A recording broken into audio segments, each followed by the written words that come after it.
అందరి ఒపీనియన్స్ తీసుకో. డెవలప్మెంట్ చేయడానికి ఇంకా చాలా ఇష్యూస్ ఉన్నాయి మనకు చేయడానికి. ఇలా కేసీఆర్ గారు ఉంటే హైదరాబాద్లో ఎన్నో ఫ్లైఓవర్స్ కట్టినారు, అండర్ పాస్లు కట్టినారు, ఐటీ తీసుకొచ్చారు, ఇండస్ట్రీ తీసుకొచ్చారు, మంచినీటి సమస్య పరిష్కరించారు, కరెంటు సమస్య పరిష్కరించారు, సీసీ కెమెరాలు పెట్టారు, లా అండ్ ఆర్డర్ బాగా తెచ్చి ప్రజలకు రక్షణ కల్పించారు, ఎస్టీపీలు కట్టి మూసీని శుద్ధి చేసి స్వచ్ఛమైన నీళ్లు మూసీలో వెళ్లే విధంగా చేశారు. కానీ ప్రజల్ని నొప్పించే ప్రయత్నం చేయొద్దు కదా.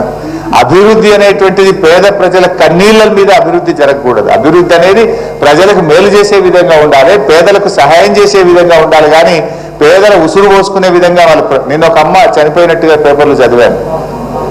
ఏం పేరు? అంజలి. అంజలి కాదు, పెద్దమ్మ ఒక ఆమె.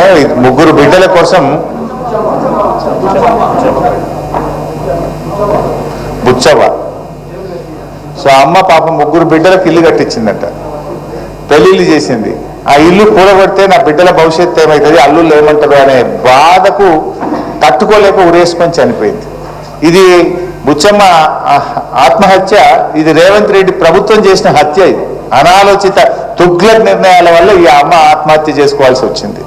ఇంకొక చెల్లె కూడా గుండెపోటుతో చనిపోయింది. ఇల్లు కూలగొడితే అన్న వాళ్ళ ఇంటికి పోయి అక్కడ ఉండి గుండెపోటుతో ఒక అమ్మాయి చనిపోయినట్టుగా కూడా పేపర్లో చదివాను.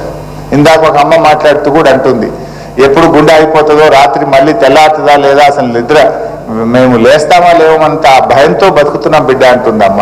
ఇదన్నీ కూడా ఒక పిచ్చి నిర్ణయాలు, అనాలోచితమైనటువంటి నిర్ణయాలు ఈ ప్రభుత్వం తీసుకుంటుంది. నిజంగా చెప్పాలంటే హైడ్రా హైడ్రా అంటున్నాడు. ఆయన 6 గ్యారంటీలు అమలు చేస్తా అని చెప్పారు. 100 రోజుల్లో 6 గ్యారంటీలు ఇస్తామని బాండ్ పేపర్ల మీద ఇచ్చారు. అసలు దాని మీద దృష్టి పెట్టాలి కదా ప్రభుత్వం. నువ్వేం చెప్పావు? వృద్ధులకు 2000 పెన్షన్ 4000 చేస్తాను. అది ఎలా అమలు చేస్తావు, ఎంత తొందరగా చేస్తావు ఆలోచించు. మహిళలందరికీ నెలకు 2500 ఇస్తానని హామీ ఇచ్చావు. అది అమలు చేసే దాని మీద దృష్టి పెట్టును. రైతులకు 7500 వాళ్ళకు రైతు భరోసా ఇస్తా అన్నావు. దాని మీద నువ్వు దృష్టి పెట్టే ప్రయత్నం చేయి. 2 లక్షల ఉద్యోగాలు ఇస్తాం ఒక సంవత్సరంలోగా అన్నావు. ఆ 2 లక్షల ఉద్యోగాలు ఇచ్చే దాని మీద నువ్వు దృష్టి పెట్టు.